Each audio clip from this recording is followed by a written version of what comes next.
एक कथा यदि आप लोगों ने सुनी होगी भगवान कृष्ण की।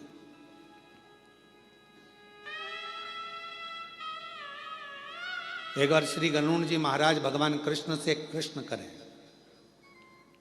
और गरुण जी महाराज ने भगवान नारायण से भगवान कृष्ण से प्रश्न किया, क्या पितरों की तृप्ति का कोई कार्य हो सकता है? ये 16 दिन जो पितृपक्ष के आते हैं, इन 16 दिन में हम पितरों के लिए क्या कर सकते हैं? कोई ऐसी कथा हमारे शास्त्रों में वर्णित है क्या? तो क्यों नहीं है? भगवान कृष्ण और गरुण का संवाद कर रहा है, गला पकड़ रहा है बेटा।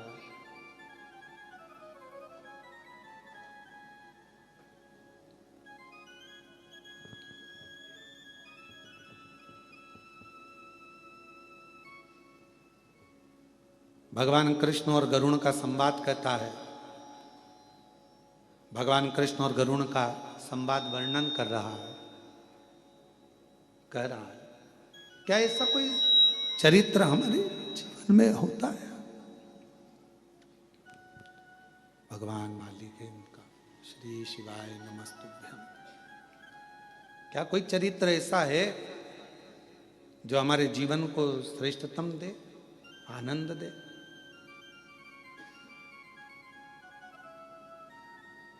एक चरित्र है, कहा गरुण जी एक रुचि नाम के राजा हुए, जिन्होंने अपने गुरु की शरणागति ग्रहण कर कर गुरु की बस ठीक है, रुक जाओ। गुरु की शरणागति ग्रहण करी और गुरु की शरणागति ग्रहण कर कर उन्होंने अपना घर परिवार सब छोड़कर एक समय भोजन ग्रहण करना और भगवान का भजन करना, सब कुछ छोड़ दिया। वन में निवास कर रहे हैं, वन में घूम रहे हैं, वन में निवास कर रहे हैं, वन में भ्रमण कर रहे हैं। एक बात अपने अंदर उतार कर रखना मेरी बहनों, मेरी जीजियों, मेरे जीजाओं, मेरी बेटियों बेटाओं, अगर तुम्हारा मन करे कि मुझे घर छोड़ना है, परिवार छोड़ना है, तो तब छोड़ना जब भगवान तुम्हारा हाथ पकड़ ले। किसी दूसरे के चक्कर में तुम अपना घर मत छोड़ना, अपना परिवार मत छोड़ना। भगवान के यदि तुम हो जाओ, परमात्मा के यदि तुम हो जाओ तो छूटे तो अच्छी बात, और किसी दूसरे के चक्कर में अगर घर छोड़ रहे हो तो वो श्रेष्ठता नहीं है तुम्हारी, वो फिर तुम्हारी श्रेष्ठता नहीं।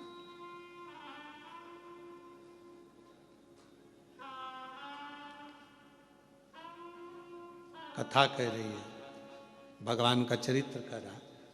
एक रुचि नाम के राजा हुए। भगवान कृष्ण गरुण जी से कहते हैं कि वो रुचि नाम के राजा भ्रमण करते, वन में रहते, एक समय भोजन करते, भगवत भजन में डूबे रहते, स्मरण में डूबे रहते, मंत्र जाप में डूबे रहते। पर एक दिन वो एक वृक्ष के नीचे विश्राम कर रहे थे और उनके पूर्वज, उनके पितर उनके पास आकर खड़े हो गए और बोलने लगे कि तुम्हारा वंश नहीं बढ़ेगा तो हमारा तर्पण कैसे?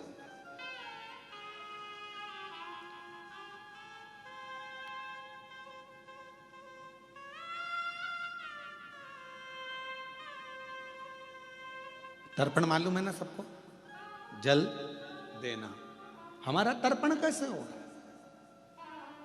कभी कभी मन में आता है, एक प्रश्न खड़ा हो जाता है कि कई लोग कहते हैं गुरुजी ये तर्पण क्यों दिया जाता है, पितरों को पानी क्यों दिया जाता है, ये पितरों को जल क्यों दिया जाता है, अस्थियों को जल में क्यों डाला जाता है? कई बार एक मन में भाव उत्पन्न हो जाता है कि व्यक्ति अपनी जिंदगी में तृप्त होकर नहीं गया, उसकी तृप्ति नहीं हुई, वो जिंदगी भर प्यासा ही रहा। प्यासे से मतलब क्या है? मेरे को अभी ये और करना है, मन में तमन्ना है, मुझे अभी ये और करना है, मन में तमन्ना, मुझे अभी ये करना है, और तमन्ना। एक काम पूरा होता नहीं है, दूसरे काम की तमन्ना बढ़ जाती है, दूसरा काम पूरा होता नहीं है, तीसरे काम की तमन्ना बढ़ जाती है, तीसरा काम पूरा होता नहीं है, मुझे ये काम करना है, मुझे वो काम करना है। अभी अभी कुछ दिन पहले पापड़ बना के रखे थे, फिर मन में आ गया कि अब बड़ी बना लूं। बड़ी बनकर तैयार हुई तो सोचा मैं अब कुल्लाई बना लूं, चावल की कुल्लाई बना के बैठ गई। कई बार बहुएं भी कह देती मम्मी क्या रोज का रोज फैलारा लगा के रखा है, बाजार जाएंगे खरीद के ले आएंगे खा लेना, क्या रोज का कभी पापड़ बनाना, कभी कुल्लाई बनाना, कभी ये बनाना, कभी वो बनाना, और कभी मतलब कुछ ना। और ऐसे ही घर के पुरुष हैं, मैंने अभी ये वाला माल खरीदा है, ये वाली दुकान बनाई, ये शोरूम बनाया, वो शोरूम बनाया, अभी ये वाला शोरूम और बनाना रह गया, ऐसा करूंगा वैसा करूंगा, ये करूंगी वो करूंगा। महाराज ये प्यास व्यक्ति की जिंदगी की कभी नहीं बुझती, कभी नहीं बुझी, और अंत में वो व्यक्ति चला गया। इसीलिए मेरा तो हमारा ये अंदर का मन कहता है, इसीलिए व्यक्ति को कहना पड़ता है कि इसको तृप्त नहीं हुआ, ये तृप्ति धारण नहीं कर पाए, तृप्त।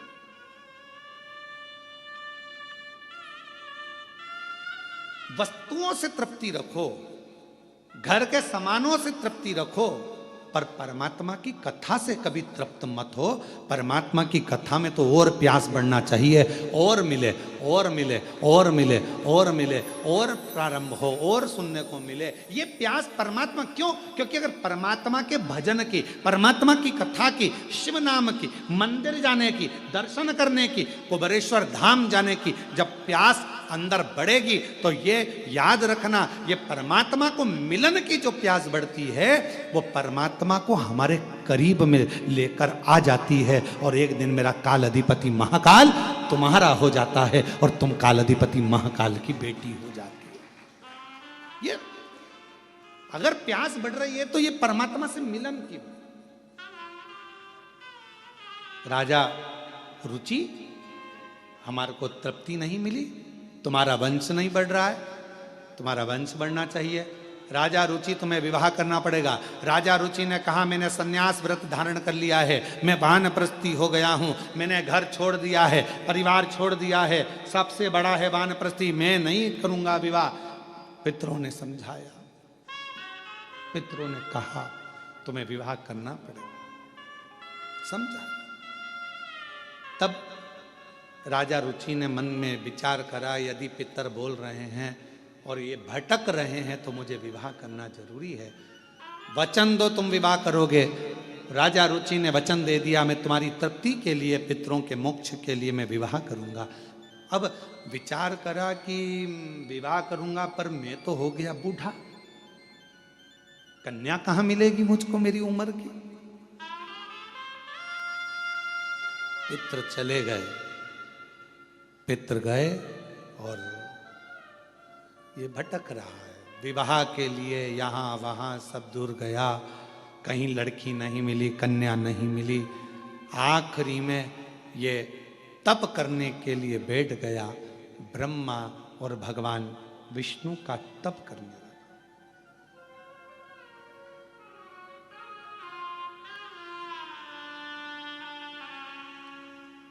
तप कर भगवान ब्रह्मा जी ने आकर कहा कि तुम्हें क्या चाहिए? एक कन्या नहीं मिल रही है विवाह के लिए। ब्रह्मा जी ने बोला ये लेखनी तो मैं लिख देता, परंतु ये लेखनी लिखने वाले तो स्वयं देवाधिदेव महादेव है। जन्म, मरण और परण, परण मतलब जानते हो विवाह, तीन की लेखनी कौन लिखते हैं? जम के बोलो जरा, देवाधिदेव महादेव। इन तीन की लेखनी लिखना मेरे शिव के हाथ में। अब राजा रुचि ने फिर तप किया भगवान विष्णु का। भगवान विष्णु आए, भगवान ने कहा क्या चाहिए मांगो। कहा प्रभु मेरे लिए कन्या ढूंढना है और मेरा विवाह करना है। भगवान नारायण बोले जन्म, मरण और परण, तीन तो शिव लिखते हैं, हम नहीं दे सकते। शंकर भगवान का तप किया। श्री शिवाय नमस्तुभ्यं, श्री शिवाय नमस्तुभ्यं, श्री शिवाय नमस्तुभ्यं, श्री शिवाय नमस्तुभ्यं। जो तप किया रुचि ने। और राजा रुचि जैसे तप करने लगे, भगवान शंकर प्रसन्न हो गए। शिव जी आए और उन्होंने आकर तुरंत कहा, राजा रुचि, मैं तुझे विवाह का वर दे दूं, कन्या भी दे दूं, पर अभी तेरा ग्रह नहीं बन पाया। राजन, जब तक पितृ कृपा ना करें तब तक तुझे विवाह का योग नहीं बन सकता। शिव, आप तो सब कर सकते हैं ना, शंकर भगवान आप तो सब कर सकते हैं। राजन, जिस समय पर तेरे बुजुर्गों को जल की जरूरत थी, तूने उनको जल नहीं दिया। फिर निवेदन है आप सबसे, श्राद्ध का मतलब केवल ये नहीं है कि जो मर गए उनके प्रति श्रद्धा रखी जाए। श्राद्ध का मतलब है तुम्हारे घर में जो जीवित हैं, तुम्हारे घर में जो बुजुर्ग हैं, तुम्हारे घर में जो बड़े बैठे हैं, वो बुजुर्ग हो गए तो उनको पानी, भोजन, उनकी व्यवस्था समय पर दीजिए। ये श्राद्ध का मतलब ये नहीं है जो मर गए उनके प्रति श्रद्धा, उनके प्रति रखो श्रद्धा, मतलब हम ये नहीं कहेंगे कि मत रखो, मना नहीं है। आप अपने पूर्वज चले गए उनके प्रति श्रद्धा रखो, उसका मतलब श्राद्ध है, हम मानेंगे। पर हमारी शिव महापुराण की कथा कहती है, ये शिव तत्व कहता है कि सबसे बड़ी 16 दिन की श्राद्ध से मतलब रखना कि अपने घर में जो बुजुर्ग हैं, अपने घर में जो बड़े हैं, अपने घर में जो बुजुर्ग माता पिता हैं, उनके प्रति श्रद्धा हो तो समझ लो कि ये श्राद्ध का महत्व है। आप श्रद्धा ही नहीं रखे। कभी प्यासे को पानी पिलाया नहीं, बाद अमृत पिलाने से क्या फायदा। कभी गिरते हुए को उठाया नहीं, बाद आंसू बहाने से क्या फायदा। मैं तो मंदिर गया पूजा करते हुए गया न गया। कभी माँ बाप की सेवा की ही नहीं, केवल पूजा रचाने से क्या फायदा। कभी प्यासे को पानी पिलाया नहीं, बाद अमृत पिलाने से क्या फायदा। कौन सा फायदा, क्या फायदा। पंडित जी खीर ले ना, आज हमारे दादाजी की श्राद्ध है। पंडित जी गुलाब जामुन ले ना, आज हमारे दादाजी की श्राद्ध है। और पलंग पर बूढ़ा बाप बहुत देर से इंतजार कर रहा है। बहू, बेटा मुझे एक बोतल में गर्म पानी दे दे, खांसी चल रही है। पापा दिख नहीं रहा अभी यार, पंडित जी खाना खा रहे, श्राद्ध है आज दादाजी की, पहले इनका काम कर दूं फिर तुम्हारा करूंगा। मैं तो मंदिर गई पूजा आरती की, पूजा करते हुए गया कभी माँ बाप की सेवा की नहीं, फिर पूजा से क्या फायदा। अब फायदा क्या है, लाभ क्या, क्या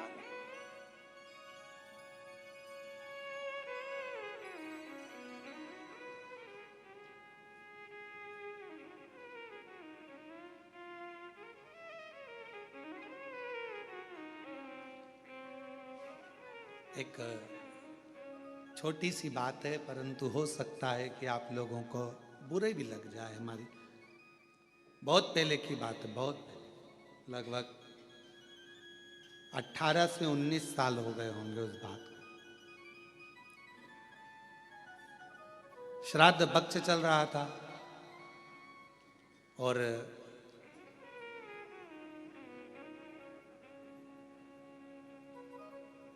राजस्थान में कथा चल रही थी।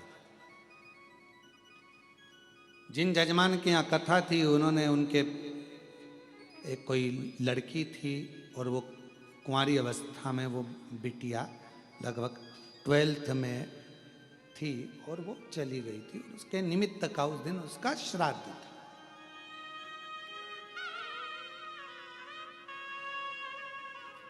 यजमान परिवार से सूचना करी कि गुरुजी आज बेटी का श्राद्ध है और प्रसाद बना है, तो सब लोग प्रसाद पाएंगे तो आप भी प्रसाद पाएंगे। हमने कहा कि यजमान को पहले हमारे पास भेजो और यजमान अगर दक्षिणा दे तो हम श्राद्ध पाए, मना नहीं। तो कहा गुरुजी आप दक्षिणा लेंगे?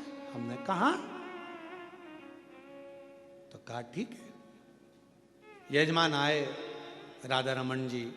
हमने कहा राधा रमन जी क्या बात है? कहा आज बेटी का श्राद्ध है, प्रसाद पाना। हमने कहा दक्षिणा लगेगी, बिना दक्षिणा के प्रसाद कैसे पाया जाए? तो कहा गुरुजी बोलो क्या दक्षिणा लगेगी? हमने कहा एक दक्षिणा चाहिए। एक बेटी गई है आपकी, 12th क्लास में पढ़ रही थी, पढ़ाई पूरी नहीं हुई थी, चली गई। कोई एक गरीब की बेटी जो 12th में पढ़ रही हो, उसकी पढ़ाई को तुम उसकी कॉलेज तक का खर्चा तुम उठाओ तो हम श्राद्ध पाना। ये हमारी दक्षिणा है। एक गरीब की बेटी अगर पढ़ने को तैयार बैठी है और शिक्षा चाहती है और उसके पास धन नहीं है, उसको तुम पढ़ाओ। तुम्हारी बेटी गई ना, उसको अपनी बेटी मानो, उसकी शिक्षा का खर्चा उठाओ, पढ़ाओ उसको, उसको अपना मानकर पढ़ाओ, शिक्षा का खर्चा दो उसका। कहा गुरुजी आंख में आंसू थे राधा रमन जी के और कहने लगे आज लगा कि मैंने बेटी का सही श्राद्ध किया है।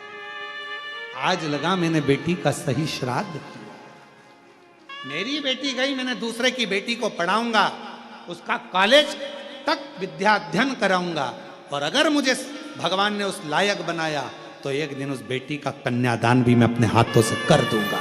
इसको कहते हैं कि तुमने अपनी बेटी की जगह बेटी को संभाला। केवल एक ब्राह्मण को भोजन करा देना, श्राद्ध का भाग निकाल देना, ये मूल नहीं है। मूल यह है कि किसी के चेहरे पर आपके द्वारा प्रसन्नता आ जाए। और आज मैं कहूंगा नारखेड़े जी, पाटिल जी, मेरे को बड़ी प्रसन्नता इस चीज की कि जिस बेटी को उन्होंने पढ़ाया, नमिता उसका नाम है, और वो आज पटवारी बन गई है और पटवारी बनकर पटवारी का जॉब कर रही है। और आप मानेंगे नहीं, नारखेड़े जी कभी योग लगेगा तो मैं उसको मिलवाऊंगा आपसे, उस नमिता बेटी से, कि जिन्होंने उस बेटी को पढ़वाया उसकी माँ नहीं थी, उसका बाप था केवल, और बाप दूसरे के यहाँ काम करता था। बेटी पढ़ गई, पिताजी के जो लड़का था 2-3 उसके बहुएं आ गई, पिताजी को रखा नहीं, तो वो जो दूसरे की बेटी थी उस बाप को अलग से मकान दिलाकर वो बेटी अपने पिता को वहां रख रही, जिसने पढ़ाया। ओरिजिनल बाप नहीं है, वो पिता नहीं है, पर उसका साथ दे। श्राद्ध किसको कहते हैं? श्राद्ध का मतलब क्या है? आज दुनिया के लोगों ने केवल सोशल मीडिया पर श्राद्ध को हंसी का पात्र बना रखा है। एक बहन फोन लगाकर कहे कौवे को निमंत्रण देती है, कौवा कहता है मैं व्यस्त हूं, ये श्राद्ध है? हमारे सनातन धर्म की हंसी उड़ाने के लिए श्राद्ध है? पंडित को खाना खाते हुए दिखाया जाता है, बहुत पेट वाला हंसता हुआ, क्या ये सोशल मीडिया पर श्राद्ध का परिचय? कौवों की टीम बैठी हुई है छत के ऊपर और उसको दिखा रहे कि ये श्राद्ध है। ये हमारा सनातन धर्म की हंसी है, इसको हम श्राद्ध नहीं कह सकते। श्राद्ध का मतलब है अपने घर में जो बुजुर्ग हैं, अपने घर में जो बैठे हैं, उनको दिल से आदर कर लो, सम्मान कर लो, तो ऊपर बैठे हुए बुजुर्ग स्वयं आशीर्वाद देना प्रारंभ कर देंगे, वर देना प्रारंभ कर देंगे। श्राद्ध का मूल ये है। और अगर कोई हमको श्राद्ध में अगर बुला रहा है प्रसाद खाने के लिए, तो हमारी दक्षिणा याद रखना, हमारी दक्षिणा याद रखो कि हमारी दक्षिणा क्या है। वैसे भी दक्षिणा के मामले में हम बड़े प्रसिद्ध हैं, सोशल मीडिया पर हमारी दक्षिणा बहुत चलती है।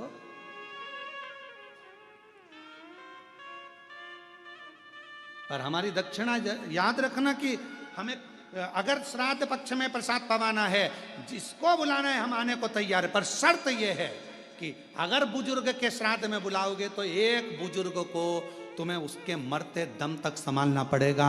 एक महिला के श्राद्ध में बुलाओगे तो एक बुजुर्ग महिला को, एक गरीबड़ी को, तेरे घर की बुजुर्ग महिला को तुझे संभालना पड़ेगा। ये दक्षिणा दे और संकल्प देना पड़ेगा। संकल्प अगर टूट गया तो समझ लेना तूने संकल्प किसको दिया, 12 ज्योतिर्लिंगों को।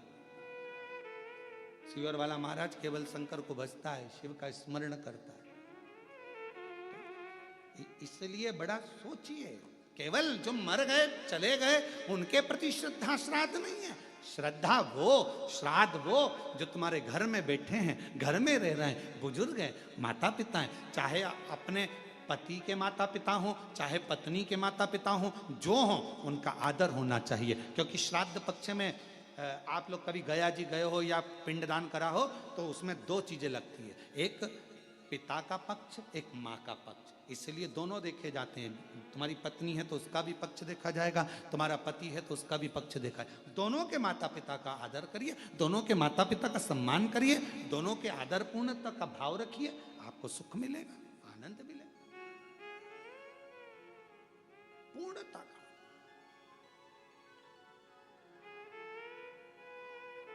पति सोचे कि मैं अपने माँ बाप का आदर करूं, पत्नी के माँ बाप का नहीं, और पत्नी सोचे मैं अपने माँ बाप का आदर करूं, पति के माँ बाप का नहीं, तो ये पूर्णता नहीं मानी गई। ये दोनों का आदर, दोनों का सम्मान करें। माँ बाप वो भी हैं, माँ बाप वो भी हैं, दोनों का पूर्ण आदर के साथ में जो सम्मान होता है वही श्राद्ध का मूल है।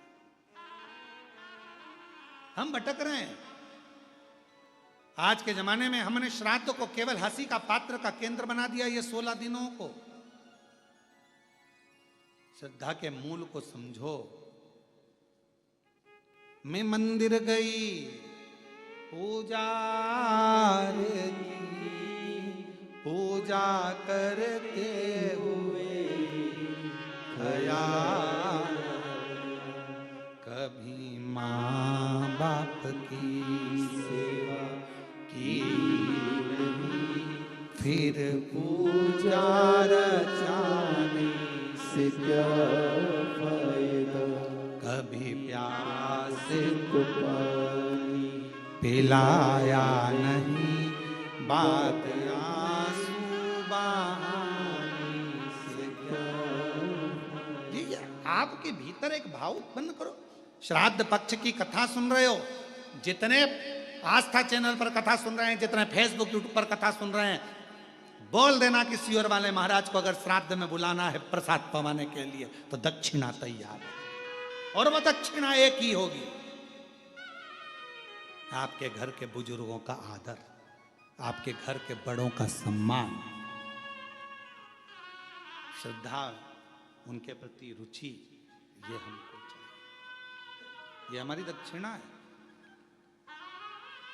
ये हमारी दक्षिणा है।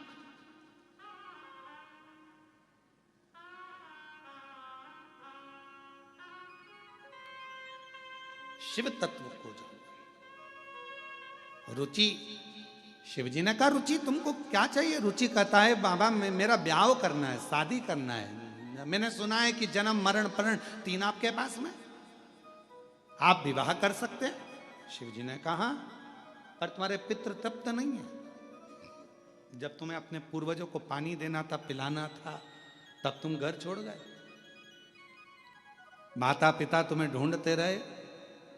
होता है, एक लड़का जा रहा था मोटरसाइकिल लेके, उसने जो बुलेट चालू करी वो बम बम बम बम बम बम, जो उसने चलाना चालू करा, पापा ने आवे लगी, ए बेटा इधर आ।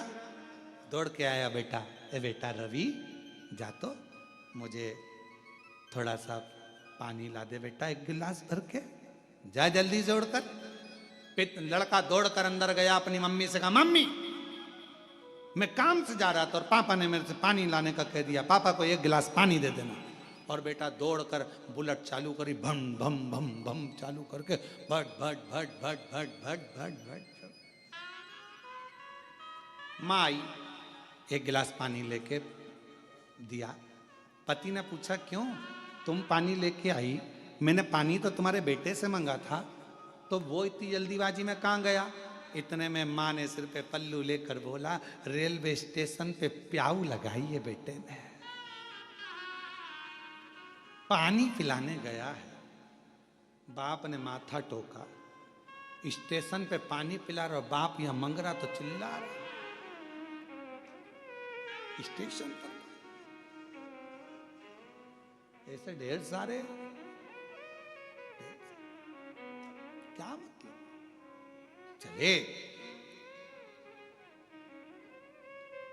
चले रुचि, जब तुम्हारे बुजुर्ग तुम्हारे से पानी मांग रहे थे तुमने घर छोड़ दिया, जब तुम्हारे बुजुर्ग तुमसे जल मांग रहे थे तुमने घर छोड़ दिया, और अब कहते हो कि मैं तुमको कुछ दूं? तो तुम्हें उन बुजुर्गों को प्रसन्न करना पड़ेगा, तुम्हारे पितरों को तृप्त करना पड़ेगा। तृप्ति का कोई मूल साधन जिससे मेरे पितृ तृप्त हो जाए। हाँ,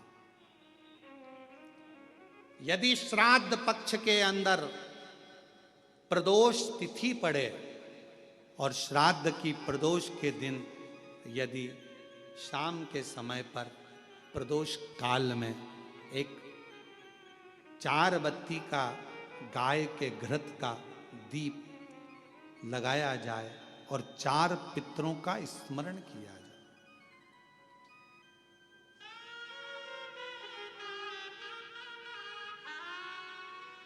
चार पितरों का स्मरण करो। वो 4 बत्ती का दीपक जलाकर, पहले अग्निस्वधा पितर, दूसरे वर्षद पितर, तीसरे आज्ञ पितर और चौथे सोमपति पितर।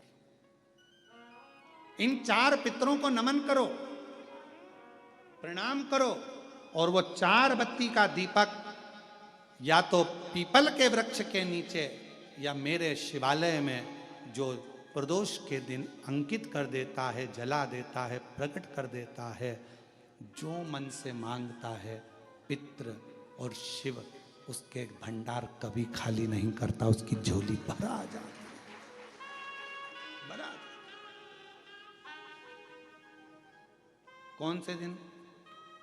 श्राद्ध पक्ष में जो प्रदोष आए, प्रदोष के दिन, प्रदोष काल में दीप प्रकट करने की बड़ी महत्वता है। आपने 16 दिन अगर ब्राह्मण को भोजन नहीं कराया है, 16 दिन अगर तुमने अन्नदान नहीं करा है, 16 दिन अगर कोई दान नहीं दिया है, तो भी यदि प्रदोष के दिन श्राद्ध पक्ष में जो प्रदोष आएगी, उस प्रदोष के दिन श्राद्ध पक्ष के 16 दिन के अंदर जो प्रदोष आए, प्रदोष काल में चौमुखी दिया 4 पितरों का जिनका नाम अभी वर्णन किया, उनका स्मरण कर कर यदि प्रज्वलित किया जाए तो उसका फल अधिक मिलता है। और जो कामना कर कर हम दीप लगाते हैं वो कामना हमारी वर्ष भर पूरा नहीं होता और बाबा उस कामना को पूर्ण कर देता है, पितृ पूर्ण कर देता है। तुम अपने पितरों का नाम लो और लगाओ चार, क्योंकि ये 4 पितृ 4 दिशाओं से हमको सुरक्षित रखते हैं। अग्निस्वध पितर हमारे पूर्व दिशा से हमें सुरक्षित रखते हैं। वर्षद पितर हमें वर्षद पितर हमें दक्षिण दिशा से सुरक्षित रखते हैं। और महाराज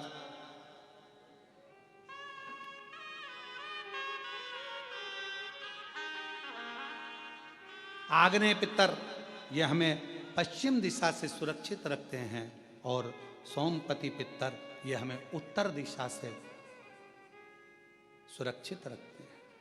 ये वो पितर हैं जिनका नाम लेकर यदि प्रदोष काल में, प्रदोष के दिन, श्राद्ध पक्ष में अगर दीप 4 बत्ती का घृत का लगाया जाता है, या तो शिवालय में या पीपल के वृक्ष के नीचे, अगर वहाँ नहीं लगा सकते तो तुलसी के पौधे के नीचे उसके सामने, या बट वृक्ष के सामने, या आंवले के वृक्ष के सामने, या बेलपत्र के वृक्ष के सम्मुख में, कहीं पर भी अगर इस दीप को लगाया जाता है और शिव का नाम लेकर उसको प्रज्वलित किया जाता है तो पितृ और शिव आपका कार्य सफल जरूर करते हैं और रक्षा जरूर करते हैं। हम तो यहां तक कहेंगे, किसी को स्वप्न आते हो, स्वप्न में भय हो जाता है, बच्चा एकदम रोकर उठ जाता है, चिड़चिड़ा हो जाता है, व्यक्ति के अंदर द्वेष उत्पन्न होने लगता है, क्रोध आने लगता है, बहुत ज्यादा टेंशन है, डिप्रेशन है, मानसिक चिंता है, उसको हम कहेंगे इस दीप को जरूर जला, उसको लगाना चाहिए। पितरों का नाम लेकर, चारों पितरों का स्मरण कर कर राजा रुचि ने अपने पितरों के निमित्तार्थ ये कर्म किया।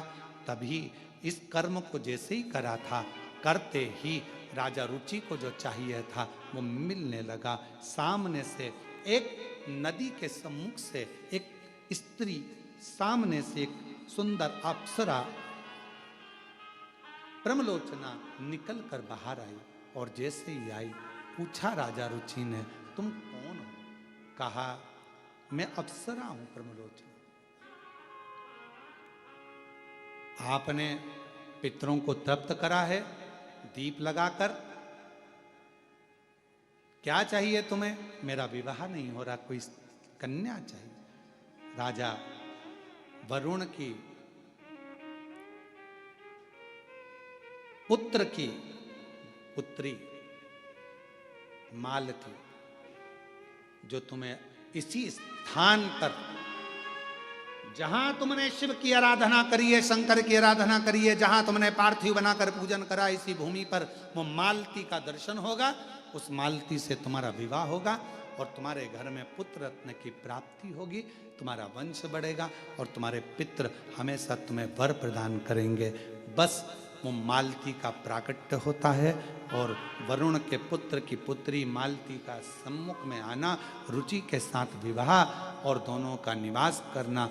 शास्त्र में भगवान कृष्ण गरुण से कहते हैं, गरुण पितृपक्ष में जो ये राजा रुचि की पवित्र कथा को श्राद्ध पक्ष के अंदर श्रवण करता है, भगवान कृष्ण कहते हैं ब्रह्मा, विष्णु, महेश और पितर उसकी झोलियां खुशियों से भर देते हैं। ऐसे राजा रुचि की कथा का वर्णन आता है।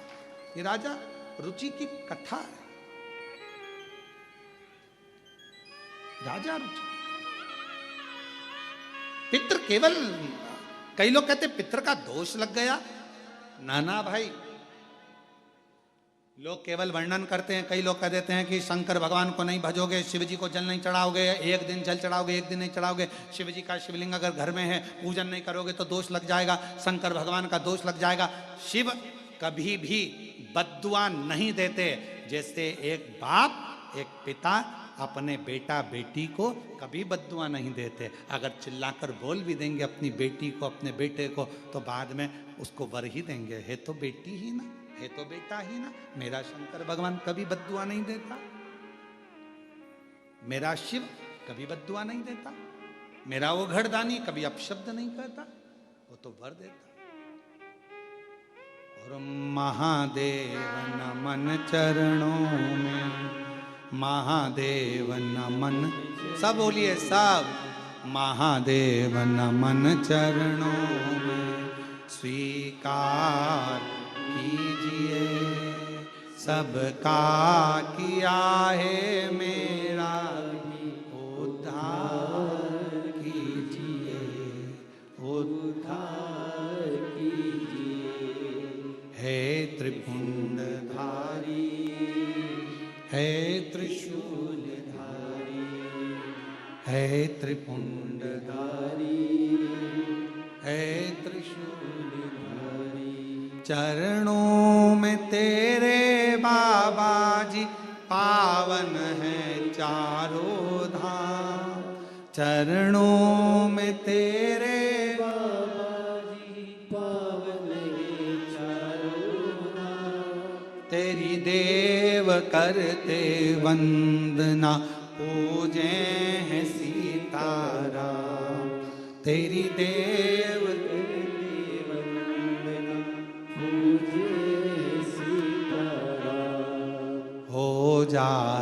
पूरी कामना, हो जाए पूरी कामना।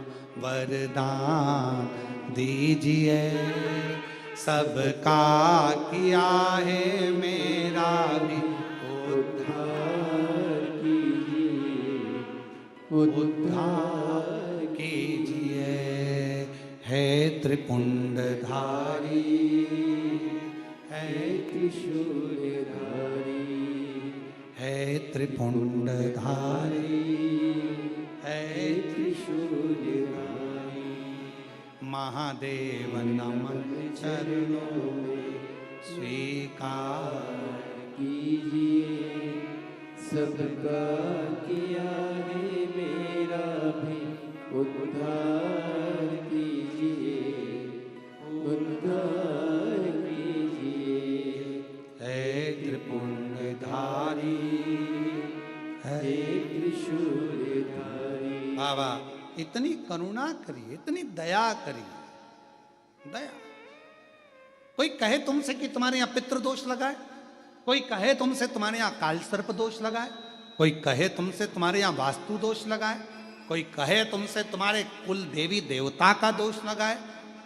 एक काम करा करो, एक चावल का दाना घर से लेकर गए, 16 दिन श्राद्ध में जब से कथा सुनी है उसी दिन, उसी पल, उसी घड़ी या दूसरे दिन से प्रारंभ कर दो। कोई कहे पितृदोष है, कोई कहे काल सर्प दोष है, कोई कहे वास्तु दोष है। एक चावल का दाना श्राद्ध पक्ष में साथ लेकर जाओ, घर से एक लोटा जल भर कर लेकर जाओ।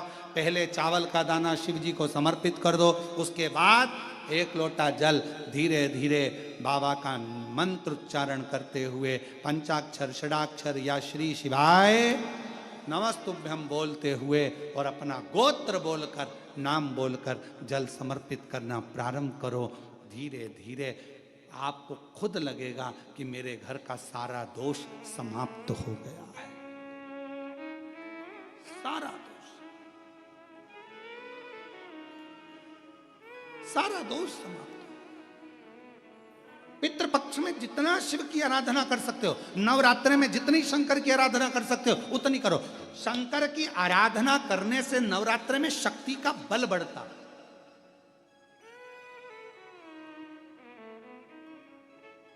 शक्ति का बल।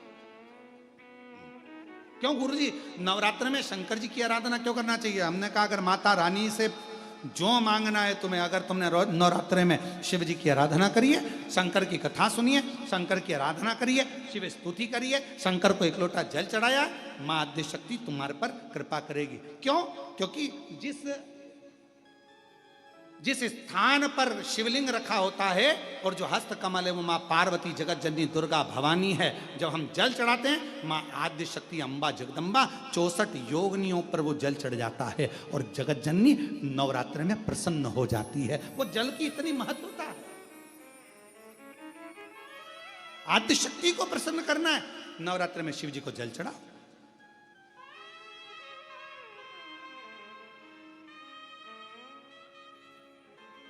कोई बेटा बेटी है,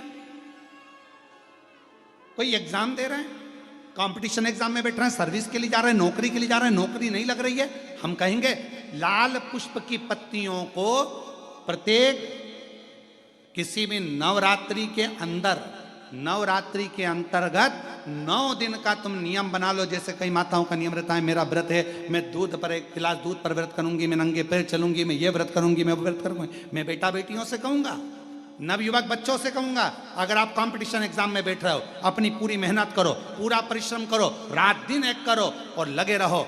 और 9 दिन तक नवरात्रि में 9 लाल फूल की 9 पंखड़ियां या 9 कोई भी चावल लाल कलर में कर कर, कुंकू में कर कर, अगर माँ जगत जननी के मंदिर में नहीं जा सकते, माँ भीड़ रहे, तो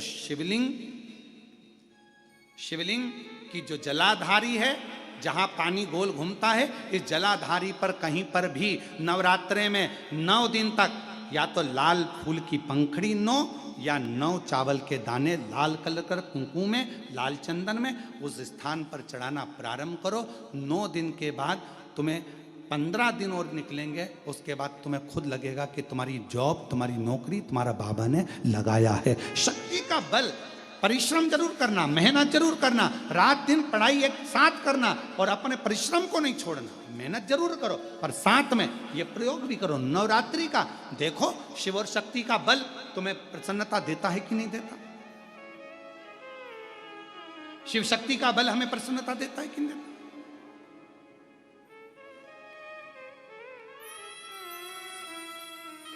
अब कई लोग ऐसे होते हैं, हम नवरात्रि आई है माता रानी को भज रहे हैं, जगत जननी दुर्गा भवानी को भज रहे हैं, पर शिव जी के मंदिर तक नहीं जा रहे, समय नहीं मिल रहा मंदिर जाने का, क्योंकि माता जी के मंदिर जाते हैं, माता जी को प्रणाम। अरे उस शंकर को पहले भजो, सुबह उठते से ही पहला एक लोटा जल शिव को, क्योंकि उसी के माँ जगत जननी हस्तकमल पर जल जाना जरूरी है। शंकर का चढ़ा वो हमें फल प्रदान करे, सुख दे,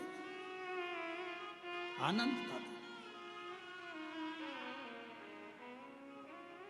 और महादेव नमन चरणों में स्वीकार कीजिए, सबका किया है मेरा भी उद्धार कीजिए, उद्धार कीजिए। हे त्रिपुंडधारी, हे त्रिशूलधारी, है त्रिपुंडधारी, हे त्रिशूलधारी। आप भजो। हम प्रयास करेंगे नवरात्रि में, प्रयास करेंगे ऑनलाइन कथा आप लोगों को नवरात्रि में 7 दिन शिव शक्ति, शिव महापुराण की कथा आप लोगों को मिले और देवी भागवत से मिले, देवी भागवत से मिले ऑनलाइन। जितने भी शिव भक्त सुनेंगे, ज्यादा से ज्यादा भक्तों को ऑनलाइन मिले। हम प्रयास करेंगे जहां से भी होगी आपको सूचना मिलेगी। ऑनलाइन रहती है इसलिए पहले सूचना नहीं देते, नहीं तो तुम ढेर सारे आ जाते।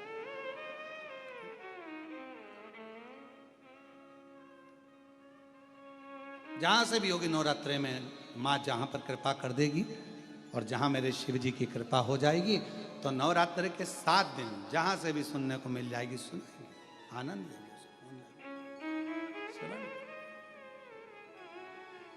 शिव शक्ति के साथ देवी भागवत पर आधारित उस कथा का लाभ लें अपने जीवन। महाराज कथा कर रही है, भगवान का पवित्र चरित्र का वर्णन कर। तो पितृपक्ष में प्रदोष के दिन 16 श्राद्ध में जो पितृपक्ष चल रहा है, 16 श्राद्ध चल रहे हैं, इसके अंदर जो प्रदोष आए, उस प्रदोष के दिन प्रदोष काल में एक चौमुखी दिया, 4 बत्ती का दिया, गाय के घी का, या तो पीपल का वृक्ष हो, बेलपत्र वृक्ष हो, या आंवले का वृक्ष हो, या बट वृक्ष हो, या तुलसी का क्यारा हो, या शंकर का शिवालय हो, कहीं पर भी शाम के समय प्रदोष काल में अवश्य लगाएं। और बाबा से पितरों के जो 4 नाम हैं, 4 दिशा से हम पर करुणा करें, कल्याण करें, हमारे दुख हरें, हमारे तकलीफ़ें हरें, हमारे दुख दूर करें, ऐसी कामना कर कर उन पितरों का आशीर्वाद मिले। 4 पितरों का नाम लेकर और शिव का नाम लेकर उसको प्रज्वलित करें। सुख सुख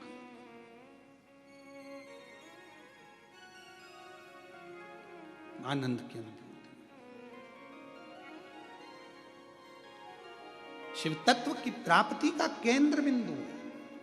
कोई कहे तुमसे कि महाराज हमको ये दोष, अरे क्या दोष, शिव हैं, भगवान शंकर हैं।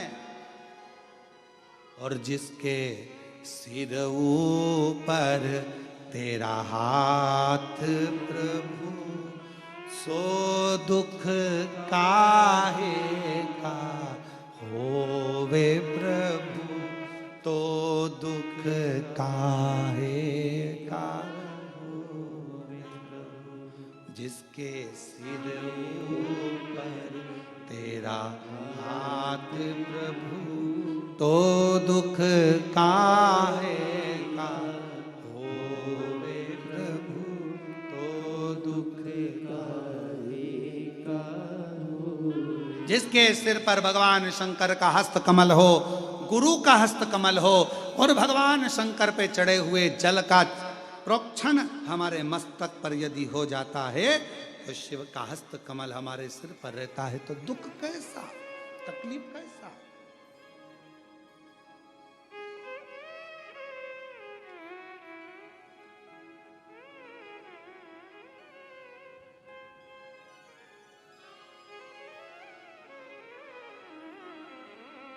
एक माता जी ने पूछा, क्यों गुरुजी अगर कोई बंधन में हो और बंधन से मुक्त करना हो तो क्या करें? शंकर भगवान के 11 शिव मंदिरों में जाइए, 11 रुद्र का नाम लेकर, एक एक रुद्र का आप गूगल पे सर्च करेंगे, मोबाइल पर सर्च करेंगे या शिव पुराण में पढ़ेंगे, स्कंद पुराण में पढ़ेंगे तो 11 रुद्रों का अलग अलग नाम है। एक मंदिर में जाओ, एक रुद्र का नाम लो, जल चढ़ाओ, उसको कटोरी में झलको। दूसरे मंदिर जाओ, दूसरे रुद्र का नाम लो, उसका जल लाओ।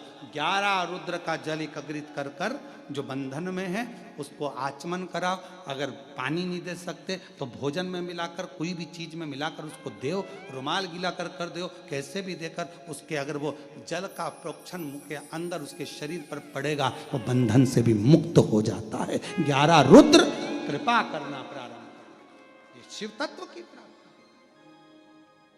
बल क्यों ना मिले।